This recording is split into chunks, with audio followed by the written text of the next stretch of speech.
Siapakah tokoh dunia yang memiliki IQ tertinggi alias paling jenius di muka bumi ini? Sejumlah lembaga penelitian telah mengukur tingkat IQ atau intelligence quotient tokoh-tokoh besar yang ada di kolong jagat ini. Hasilnya, salah satu sosok yang dinyatakan memiliki IQ tertinggi di dunia adalah Johann Wolfgang von Goethe dengan perolehan angka 210.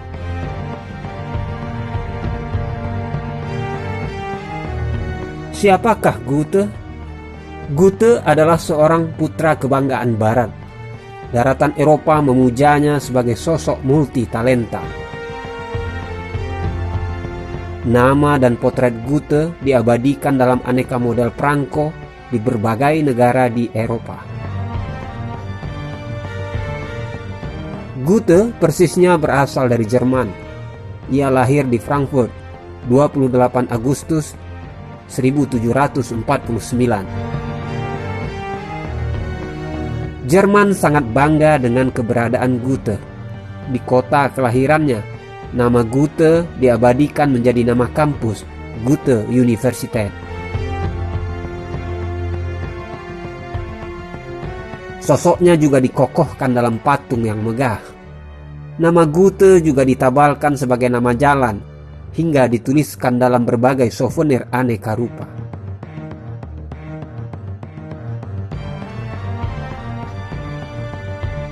Masih belum cukup, Jerman modern juga menempatkan nama Goethe sebagai ikon kebudayaan Jerman. Sebuah lembaga bernama Goethe Institut didirikan untuk mengenalkan budaya Jerman ke seluruh dunia.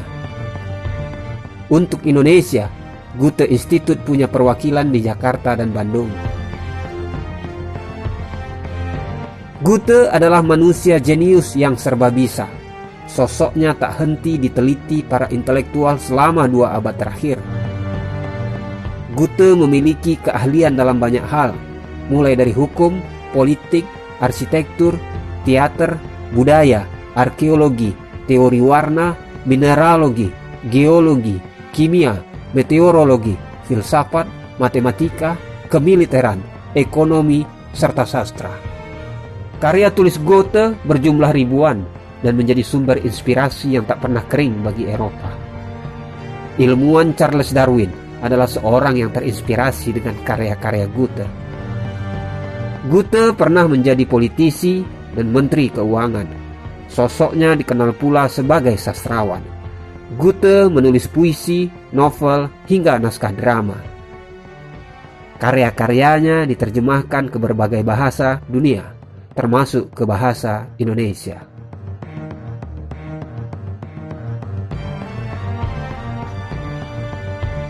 Di balik berbagai keahliannya, si jenius serba bisa itu ternyata memiliki kedekatan dengan Islam.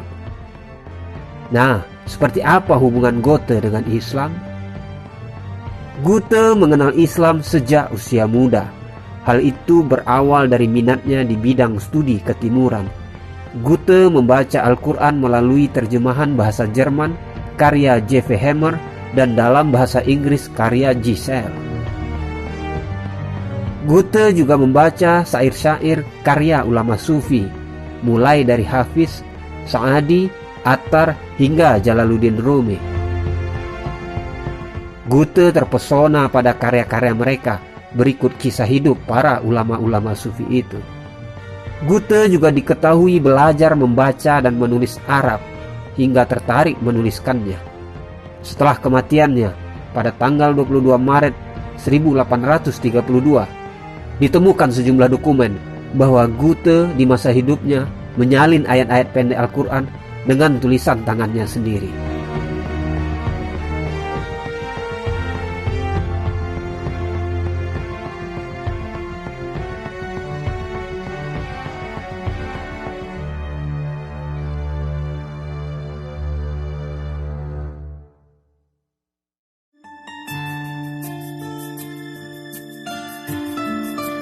Tak hanya mengenal Islam lewat literatur, Goethe juga mengekspresikan pandangannya tentang Islam melalui sejumlah karya yang ditulisnya. Dari karyanya, tegas terlihat, Goethe menyatakan bahwa Islam adalah ajaran yang benar. Goethe meyakini keesaan Allah, meyakini Nabi Muhammad sebagai Rasul, dan meyakini pula kebenaran Al-Quran. Semua keyakinannya itu, salah satunya ia wujudkan dalam buku puisinya berjudul Is Oswisse Divan. Goethe menyelesaikan karyanya ini pada tahun 1819. Selain menggunakan bahasa Jerman, judul buku itu juga ditulis dalam bahasa Arab bertajuk Al-Diwan Al-Sarkiyu li Al-Mu'allifi Al-Garbiji. Dalam bukunya ini, Goethe mengungkapkan kekagumannya kepada Al-Quran. Goethe berkata, "Apakah Al-Quran abadi? Itu tak kupertanyakan. Apakah Al-Quran ciptaan? Itu tak kutahu. Bahwa ia kitab segala kitab, sebagai muslim wajib kupercaya." Pada puisi yang lain, Goethe menyatakan keyakinannya tentang kebenaran Islam.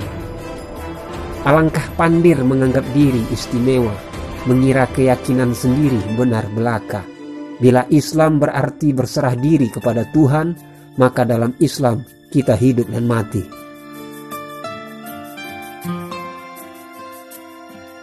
Goethe juga menulis syair khusus tentang kekagumannya pada Nabi Muhammad dalam judul Muhammad Gesang.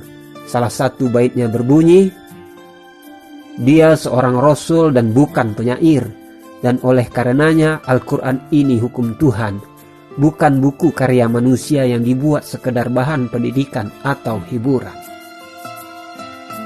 Juga kalian, mari, dan kini lebih ajaib, dia membesar meluas, seluruh ras menyanjung pangeran ini."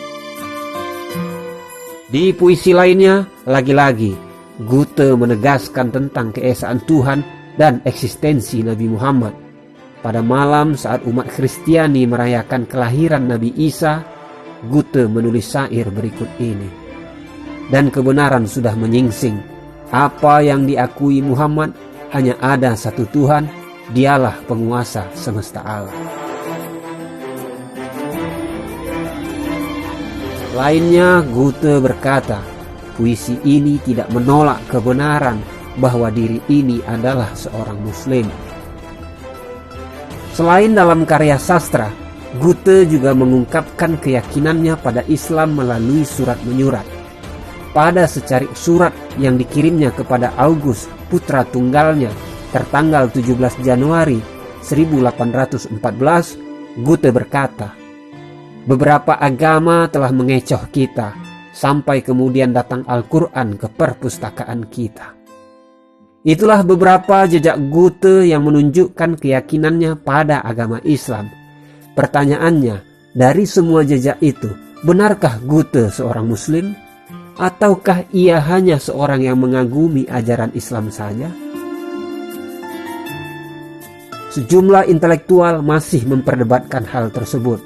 Namun, dua ulama Eropa masa kini, Syekh Dr. Abdul Qadir As-Sufi asal Skotlandia bersama salah satu muridnya asal Jerman, Abu Bakar Riger, meyakini bahwa Goethe adalah seorang muslim. Hal itu mereka sampaikan dalam dokumen penelitian mereka yang berjudul Fatwa on the Acceptance of Goethe as Being Muslim.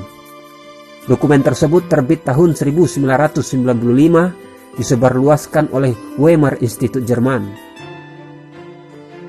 Dalam dokumen itu ditegaskan, Goethe telah mendeklarasikan komitmennya dalam syahadat bahwa tiada Tuhan selain Allah dan Nabi Muhammad adalah utusan Allah.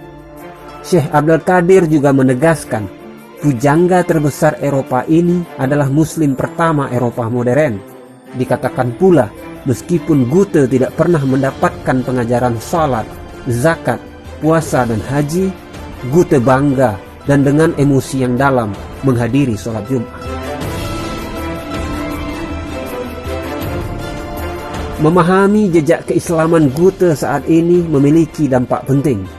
Berbagai pihak menyatakan karya-karya Goethe dapat menjadi jembatan untuk bersatunya Barat dan Timur. Hal ini sejalan dengan cita-cita Goethe yang disampaikannya dalam salah satu puisinya. Yang kenal diri juga sang lain, di sini pun kan menyadari, Timur dan Barat berpilin, tak terceraikan lagi. Arif berayun penuh manfaat di antara dua dunia, melanglang timur dan barat mencapai hikmah mulia. Demikianlah gambaran tentang jejak keislaman sang manusia jenius serba bisa, Goethe. Terima kasih sudah menonton tayangan ini. Jangan lupa simak terus beragam informasi lainnya di channel ini. Salam damai penuh cinta.